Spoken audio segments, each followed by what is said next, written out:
Near the end of World War I, the huge casualties, ruined cities, and shortages of food and fuel had exhausted and angered many of the Russian people. Revolution was in the air.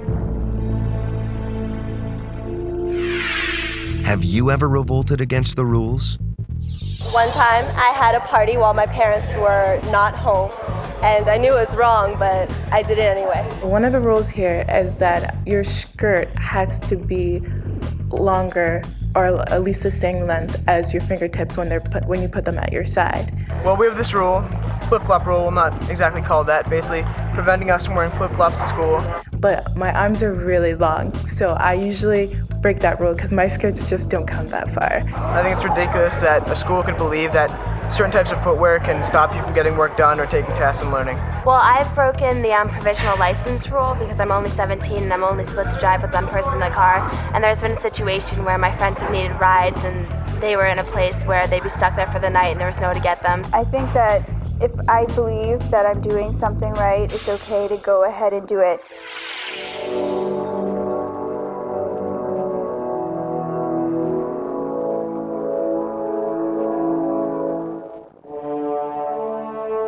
When World War I started in 1914, Russians were filled with national pride and united against a common enemy, Germany.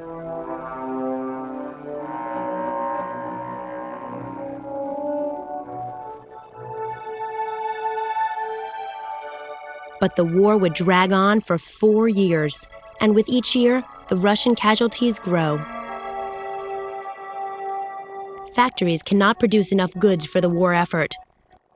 The transportation system breaks down. Soldiers on the front lines run out of supplies. By 1915, many soldiers have no rifles or ammunition. The war is bleeding the country dry. The people begin to question the competency of the Russian generals leading the war. In 1917, in an effort to boost morale, Tsar Nicholas II personally takes command of the troops at the front. But he proves to be no more competent than his generals, and the casualties keep mounting. People are especially angered that in his absence, the Tsar's wife Alexandra is running the country. Many Russians distrust and fear Alexandra because she was born in Germany.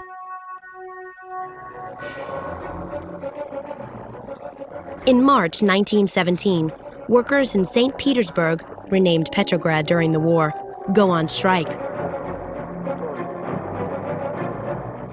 Continued losses on the front lines and shortages of food and fuel at home bring the Tsarist monarchy to collapse.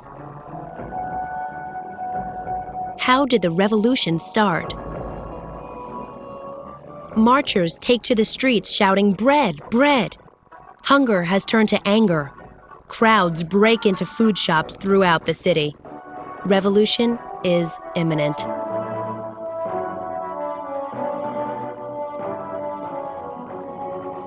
But this time, the Tsar's troops do not fire on the crowds. They join them. This uprising would come to be called the February Revolution. With the troops refusing to fight the demonstrators, the government is left helpless.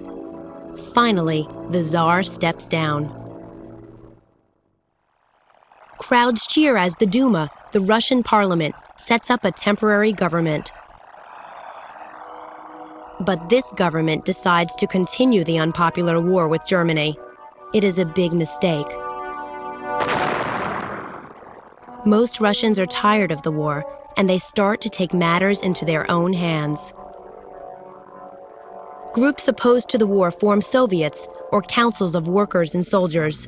While the Soviets try to work with the new government, the Bolsheviks quickly take charge. Who are the Bolsheviks? The Bolsheviks are a revolutionary party made up of radical socialists and are led by Vladimir Lenin. He promises the Russian people peace, land, and bread. In November 1917, Lenin and his Red Guards, made up of armed factory workers and sailors, attacked the provisional government in Petrograd.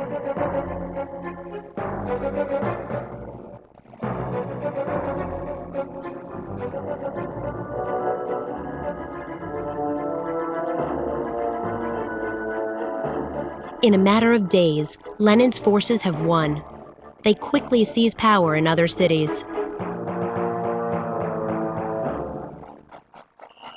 For the next 3 years, the Bolsheviks and their Red Army will fight a civil war with the White Army, the counter-revolutionary forces still loyal to the Tsar. When the battles end in 1921, Lenin and the Bolsheviks are victorious. But they, like so many others following the Great War, inherit a nation in ruins.